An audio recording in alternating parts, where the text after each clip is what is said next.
Hi guys, कैसे हो आप सब? First of all, a very warm welcome to all those lovely people out there watching my video. So in this video, I would be talking about my journey from India to Canada. जैसे कैसे मैंने travel किया from India via a third country, having my RT-PCR done, and how I reached Toronto. और क्या मुझे दिक्कतें आई, क्या country में मतलब दूसरी कंट्री जब मैं घूमने गया तो how was the country, how was the experience in the hotel, everything I would be sharing and I hope this video you found out this video very helpful because कई सारी ऐसी छोटी छोटी चीज़ें थी जो शायद हमने नज़रअंदाज कर दी थी या तो फिर शायद हमें पता ही नहीं थी। तो आई थिंक ये आप सब तक मैं पहुंचा दूँ तो आप सबकी थोड़ी सी हेल्प भी हो जाएगी। So stay in touch. So let's start my journey from India to Canada. हमारी जर्नी शुरू हुई थी न्यू दिल्ली एयरपोर्ट से, इंदिरा गांधी इंटरनेशनल एयरपोर्ट से, terminal 3। Flight was at 7 o'clock in the morning. हमारी एमिरेट्स फ्लाइट थी तो सुबह 4 बजे से उठ चुके थे हम लोग। ऑलमोस्ट 5 बजे एयरपोर्ट तो पहुँच ही गए थे। मेरे दोस्त लोग मुझे छोड़ने आए थे from Faridabad, Ajay and Sahil, I would like to mention them. और सुबह एमिरेट की फ़्लाइट थी from New Delhi to Cairo via Dubai. So तीन तीन घंटे में हम दुबई पहुंच चुके थे। दुबई एयरपोर्ट पे कोई दिक्कत नहीं आई, एवरीथिंग वाज वेरी स्मूथ क्योंकि हमें सिर्फ वहाँ पे लेओवर था 1-1.5 घंटे का। So from Dubai we boarded a flight to Cairo. जैसे ही हम कायरो एयरपोर्ट पे पहुंचे, now the real thing begins. So as soon as we reached Cairo airport, first of all अंदर जाते ही हमें सेग्रीगेट कर दिया गया। हम एमिरेट्स से आए थे, कुछ लोग कतर एयरवेज से थे। तो कतर एयरवेज से जो भी बंदे आए थे उनको अलग खड़ा कर दिया गया क्योंकि उनकी फ़्लाइट पहले थी, और हम एमिरेट्स से आए थे तो हमें अलग खड़ा कर दिया गया कि हमारी बाद की फ़्लाइट थी। अब इसमें से ये लोग क्या कर रहे थे, जो भी सारे इंडियंस थे, they I guess they were segregating all Indians as well, क्योंकि इंडियंस के लिए वो मैंडेटरी था to have the antigen test done as well. ये आई गेस कायरो गवर्नमेंट का रूल है, इजिप्शियन गवर्नमेंट का, कि all Indians who land over there उन्हें एंटीजन टेस्ट करवाना पड़ेगा। वी वर लाइक ओके चलो एंटीजन टेस्ट करवा लेते हैं। सो 2 घंटे तो उन्होंने ऐसे ही हमें बिठा कर रखा बिकॉज कतर एयरवेज के बंदों की शायद वो टेस्ट करवा रहे थे, उनकी जो भी फॉर्मेलिटीज करवा रहे थे, हमें नहीं पता लग रहा था क्या कर रहे थे वो लोग। बट देन जैसे ही कतर एयरवेज खत्म हुआ, वो जो पूरा उनके जो बंदे थे उनका जो जो प्रोसीजर फॉर्मेलिटीज थी, जैसे ही वो खत्म हुई तब जाके हमारा नंबर लगा। तब तक हम अभी एयरपोर्ट से, मतलब फ्लाइट से जस्ट उतरे हैं बाहर, और बाहर जो पैसेज होता है हम वहीं 2 घंटे वेट कर रहे थे। हम एयरपोर्ट पे कहीं जा भी नहीं सकते थे, फूड कोर्ट भी नहीं जा सकते थे, neither we had access to the water water as well. फिर 2 घंटे बाद वो हमें बस से दूसरे टर्मिनल पे लेके गए और उन्होंने कहा उस टर्मिनल पे अब हमारी एंटीजन टेस्ट होगी। Till the time we met, अब हम थॉमस कुक की तरफ से गए थे, हम 5-6 बंदे गए थे एक साथ में। तो वी हैड अ कंपनी, वो एक दिक्कत नहीं थी। एक बहुत इंपॉर्टेंट चीज़ है कि जब आप ट्रैवल करते हो आपके साथ कंपनी होना बहुत ज़रूरी है। अदरवाइज़ अगर आप अकेले हो तो आप रैंडमली कोई कंपनी ढूंढ लोगे और आपको नहीं पता अच्छे हैं बुरे हैं, किसी थर्ड कंट्री में हो, बट ठीक है, बंदे अकेले ट्रैवल करते हैं तो they they tend to find a company for them as well. So हम थॉमस कुक के एजेंट से, हमारा मतलब हमने मिल लिया उससे। वो हमें लेके गया from one terminal to an another terminal. Terminal number भी नहीं पता क्योंकि रात हो चुकी थी, हम बहुत थक चुके थे। सुबह के 4 बजे उठे उठे हुए थे और वहाँ पे अब रात हो गई थी इजिप्ट में। एज पर इंडियन टाइम कुछ 10-10:30 बज गए होंगे। फिर हम वहाँ वेट कर रहे थे, वो बंदा 1-1.5 घंटे बाद आता है हम सबका स्वैब टेस्ट लेने के लिए। वो आता है हम सबको, उसने स्वैब्स पकड़ा दिए सबसे पहले। वही स्वैब्स उसने लेके हमारे नोज़ के अंदर डाल के उसने वो सैंपल ले लिया, और वो sample they are suppose to dip it in a solution, at least एक टेस्ट ट्यूब होती है उसके अंदर वो डिप करते हैं, बट नहीं, उसने जिस प्लास्टिक के पैकेट में से निकाला था उसने उसी पैकेट में उसे वापस डाल दिया और वो हमें दे दिया। और बाद में हम सबके पासपोर्ट्स और सैंपल्स उसने कलेक्ट कर लिए और वो चला गया। Now we were actually worried कि वो कब वापस आता है। हमें ऐसा था कि एंटीजन टेस्ट तो एटलीस्ट 20-25 मिनट में हो जाना चाहिए, मैक्सिमम 1 घंटे में हो जाना चाहिए, पर चलो मान लिया इतने ज़्यादा बंदे थे तो ज़्यादा टाइम लग सकता है, right. We had to wait for 6 hours on the airport just to get our passports and antigen test report back. और they didn't give some access to the food court, neither to water. Water तो साइड में था तो हमारे पास bottle थी तो हमने भर लिया, बाकी वहाँ ग्लासेस भी नहीं रखे हुए थे। मतलब लिटरली कहना नहीं चाहिए बट बहुत ही खज्जल एयरपोर्ट था वो। और I we didn't had any access to the food. However मेरे जो दोस्त थे वो पुणे से थे, तो पुणे की स्पेशलिटी है बाकरवड़ी और आंबा बर्फ़ी। तो आम की बर्फ़ी आती है और बाकरवड़ी, तो वो लेकर आए थे वो लोग, तो नसीब था हमारा अच्छा, तो हमने एटलीस्ट वो खा लिया एयरपोर्ट पे। तो आपके साथ हमेशा अपने हैंडबैग में फूड फूड आइटम्स रखना। जब भी आप ट्रैवल कर रहे हो, make sure you have food items in your bag. भरी हुई बॉटल फ्लाइट में अलाउ नहीं करते हैं 1 लीटर से ज़्यादा, बट लेकिन एक खाली बॉटल ज़रूर रख लेना कि अगर फ्लाइट मतलब एयरपोर्ट पे अगर ऐसी कोई सिचुएशन होती है, आप एटलीस्ट पानी भर के पी सकते हो, right? If you are specially specially if you are travelling alone, do this. फिर 6 घंटे बाद, मतलब उनके 6 घंटे बाद, और हमारे लिए तो 26 घंटे से हम ट्रैवल कर रहे थे, we were awake without proper food and water. Emirates में उन्होंने खाना दिया था, but then at last you know how is flight food, right?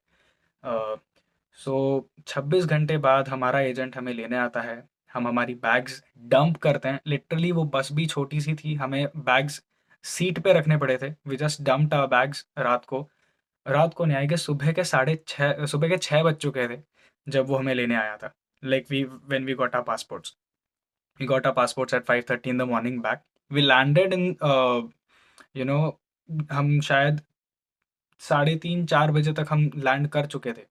उसके बाद पूरा ये सिनेरियो हुआ है। दोपहर के 3:30-4 बजे तक हम लैंड कर चुके थे। उसके बाद सुबह 5:30 बजे हमें उन्होंने पासपोर्ट दिया। तब तक it was just wait wait and wait, nothing else. Then we got our passports.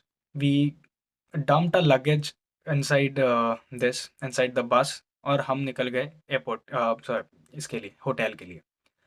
We checked in into the hotel. सुबह 6 बजे ब्रेकफास्ट हो जाता है स्टार्ट, हमारे होटल में शुरू हो चुका था। तो 6 o'clock आए, we all had the breakfast, we went inside the room, had a nap, we got up, थोड़ा चिल किया। द सेकेंड डे हमने हम इजिप्ट में थे, तो बट ऑब्वियस पिरामिड्स घूमना तो बनता है। तो हमने सोचा कि चलो कुछ नहीं तो एटलीस्ट पिरामिड्स घूम लेते हैं। तो हमने दूसरे दिन पिरामिड्स घूम लिया, and then we came back to the hotel. The food in Egypt, specially for vegetarian, I am a vegetarian, like वहाँ पे जो फूड है थोड़ा बहुत सिमिलर है, कि मतलब अगर वो ट्राई करते हैं कि they they try to make Indian curries, however उनसे मतलब वो टमाटर ही बनाते हैं उसमें, टमाटर की ग्रेवी में भिंडी और सब, but it is eatable, it is okay. Like अगर आप घर से उतना नहीं लेके गए आपके हैंड लगेज में या चेक इन लगेज में कि आप वहाँ पे खा सको, तो कोई दिक्कत नहीं है। वहाँ का फूड भी ठीक है, अच्छा है। मैं बीइंग वेजिटेरियन, मुझे कोई दिक्कत नहीं आई फूड के लिए। So don't worry about the food in Egypt. And one more thing, hotel पे डिपेंड करता है कि होटल कैसा फूड दे रहा है। तो अगर आपको रेडी टू ईट पैकेट्स लेके जाना है तो लेके जाइए, बट हम जिस होटल में ठहरे थे उसमें रूम के अंदर केटल भी नहीं थी। सो पानी गर्म करके वो रेडी टू ईट खा भी नहीं सकते, तो पानी भी, अगर गर्म पानी आपको मंगवाना है तो उसके लिए भी 20 इजिप्शियन पाउंड्स उनको देने पड़ेंगे, फिर वो गर्म पानी देंगे। तो ये थोड़ा सा सीन है इजिप्ट में। इजिप्ट से हमारी फ्लाइट थी टू टोरंटो वाया फ्रैंकफर्ट। अब now via Frankfurt to Toronto कोई दिक्कत नहीं आई, जैसे ही लेकिन हम कायरो एयरपोर्ट पे थे। अब उन लोगों की जो लगेज कैपेसिटी थी, जो हैंड लगेज कैपेसिटी थी, वो फुल हो चुकी थी एयरप्लेन के अंदर। ऊपर जो डक्ट में हम रखते हैं, वहाँ पर जगह नहीं थी उन लोगों के पास। तो मेरे फ्रेंड्स पहले थे, मेरे आगे थे, उन लोगों ने उनसे कहा कि आप अपना जो चेक इन लगेज है वो हमारे पास रख दीजिए, हम फ्लाइट में ही रखेंगे, आगे रखेंगे, और हम आप लोगों को वहाँ पे टोरंटो वापस दे देंगे, या तो इस फ्लाइट में नहीं, या तो अगली कोई फ्लाइट होगी उसमें हम रखवा कर भिजवा देंगे। अब उन्होंने उनको लगा ठीक है, पर उसके अंदर सबके लैपटॉप और जो कनेडियन डॉलर्स, जो कैश भी थोड़े बहुत कैरी किए थे, अब चेक इन लगेज में ही जाहिर सी बातें रखेंगे, तो सबने उसी के अंदर चेक इन लगेज में वो रखा हुआ था। एंड मेरी बारी आई, मुझे भी उन्होंने यही कहा कि आप भी रख दीजिए। मैंने कहा नहीं, मैं अपने पैर के बीच में रख लूँगा, पैर के नीचे रख लूँगा, या तो फिर 2 पैरों के बीच में रख दूँगा, मुझे दिक्कत नहीं है, मैं इसमें मेरा लैपटॉप और पैसे हैं, मैं आपको नहीं दे सकता। उन्होंने कहा ठीक है, मैं तो लेके गया। हम जैसे ही टोरंटो एयरपोर्ट वाया फ्रैंकफर्ट में कोई दिक्कत नहीं आई, it was very smooth, very nice airport. हाँ, थोड़ा-सा महँगा है अगर आपको कुछ लेना है तो ड्यूटी फ्री से, बट लेकिन ठीक है। So via Frankfurt we landed in Toronto. Toronto में कोई दिक्कत नहीं आई। बहुत सिस्टमैटिक काम हो रहा था टोरंटो में, एटलीस्ट इजिप्ट एयरपोर्ट से तो बहुत ही बेटर एक्सपीरियंस था। लाइक लाखों गुना बेहतर एक्सपीरियंस था टोरंटो एयरपोर्ट पे। फिर जब हम आए, हमने लगेज कलेक्ट किया। लाइक पहले तो हमारा इमिग्रेशन हुआ, इमिग्रेशन के बाद उन्होंने हमारा port of entry letter check किया। पोर्ट ऑफ एंट्री लेटर के बाद they give us the study permit, and अगर आपका कोऑप है तो आपको कोऑप परमिट भी मिलता है। उसके बाद we collected our luggage. And luggage collection में मेरे दोस्तों को एक चीज़ उन्होंने नोटिस करी कि उनका जो चेक इन लगेज है, जो इजिप्शियन एयर से आने वाला था, वो आया ही नहीं। और ये बहुत बड़ी बात थी क्योंकि सबके लैपटॉप्स थे, 2 बंदों के बैग 3 बंदों के पैकेजेस नहीं आए थे। तो उनके लैपटॉप्स थे उसके अंदर, उनके हार्ड कॉपी, ओरिजिनल डॉक्यूमेंट्स और सारे पैसे। सोचो कितना टेंशन हो जाएगा अगर आप पे ये नहीं है तो। And they were literally tensed. However we all were together. हमने कहा कुछ होगा तो हम देख लेंगे वहाँ पर। और हम एयरपोर्ट पे हमने कंप्लेंट करी बैगेज सर्विस काउंटर पे। वहाँ पे the guy was also Punjabi. तो हमने हिंदी में उनसे बात करके मतलब उनसे पूछ लिया कि हम क्या कर सकते हैं। वे फाइल्ड अ कंप्लेंट। इंश्योरेंस तो था, बट लेकिन इंश्योरेंस आपका लैपटॉप वापस नहीं ला सकता। आपके पैसे एक बार वापस दे देगा, बट आपके ओरिजिनल डॉक्यूमेंट्स नहीं दे सकता। और इंडिया में आपको पता है, आपके ओरिजिनल डॉक्यूमेंट्स अगर आपको बनवाने हैं तो how much time it takes.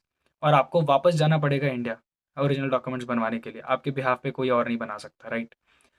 सो वो सब था उसके अंदर। They were very much tensed. However Air Canada managed to have those bags from Egyptian airlines to us, to my friends. और उसमें से एक भी चीज़ मिसिंग नहीं थी।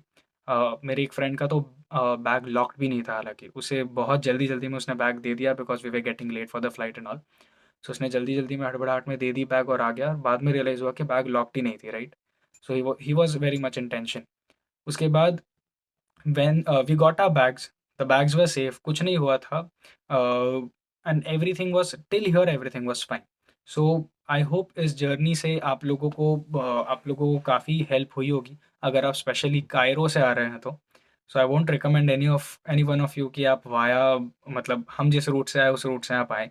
टेक मॉलडिव्स और take any other route which is I guess way more better, right. So I hope this video helped you out. और ये मेरा एक छोटा सा प्रयास था आप लोगों तक छोटी सी जो इन्फॉर्मेशन है, जो जो मेरा एक्सपीरियंस है वो शेयर करने का। And also you know I am making this video for my parents, ताकि वीडियो कॉल तो होता रहता है बट लेकिन एक एक्सपीरियंस होता है जो आप सबसे शेयर करते हैं, खास करके अपने लोगों से शेयर करते हैं। यहाँ आके पता चलती है कि भारत की अहमियत क्या है, राइट। और भारत की अहमियत तो खैर कोई बयान नहीं कर सकता, वो तो तब भी थी, आज भी है, और जब वापस भारत आएंगे तब भी उतनी ही रहेगी। मेरे ख्याल से वो बढ़ेगी, राइट। सो ये वीडियो स्पेशली मेरे मॉम डैड के लिए है, मेरे उन दोस्तों के लिए है जो जिन्हें मैं जानता नहीं हूँ बट लेकिन एक यूट्यूब के माध्यम से वो मेरे दोस्त बन सकते हैं। और अगर आप लोगों को मेरी वीडियो पसंद आई हो तो प्लीज़ लाइक कर दीजिएगा और सब्सक्राइब कर दीजिएगा। और कोई भी अगर आपका जो फ्रेंड है वो कनाडा जा रहा है, कोई भी आपका रिलेटिव अगर कनाडा जा रहा है तो प्लीज़ उससे शेयर कर दीजिएगा। मेरा एक्सपीरियंस क्या पता उनका उनका कैश, उनका लैपटॉप या उनका बैग बचा ले। Thank you so much. जय श्री राम।